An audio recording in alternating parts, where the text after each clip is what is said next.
The year was 1968.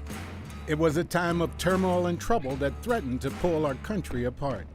Leaders were assassinated, unpopular wars, cities were literally burning. And Lexington was not immune from the tension that gripped America. Deep social, economic, and educational divides separated the white and black communities. But during that summer of '68, a champion to address those inequalities emerged, and Lexington would never be the same.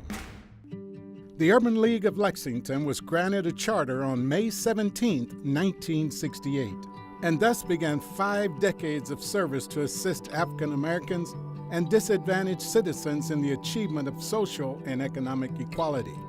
A group of resolute business leaders and clergymen, led by Executive Director Walter Brown, convened the League's first board of directors. Chaired by Harry Sykes, the Urban League quickly began to address issues of inequality of economic, housing, and educational opportunities in central Kentucky.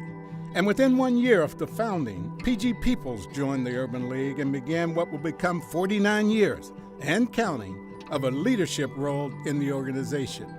Over the next 5 decades, the organization has created economic opportunities, developed affordable housing, stimulated educational progress, and skillfully affected public policy. In education, the Urban League led the way with starting the back-to-school rallies in conjunction with the African American Education Coalition, now maintained by the YMCA. But there is so much more. The highly successful Academic Challenge program that provides thousands of scholarship dollars to local students, the MAID program that serves as a gang violence prevention program, the ongoing work of community technology centers, as well as the Adopt-a-School programs are all powerful examples of the Urban League's impact on education here in Lexington. Numerous economic programs have been created and nurtured by the Urban League. Beginning decades ago with a basic typing skills class, the Urban League's initiatives grew to include construction skills programs for ex-offenders, at-risk youth, as well as women looking for non-traditional jobs. In addition, several community technology centers were created and still serve to prepare youth and adults alike for careers in an ever-changing world. But nowhere has the impact on Lexington been felt more strongly than in the commitment to affordable housing in Lexington.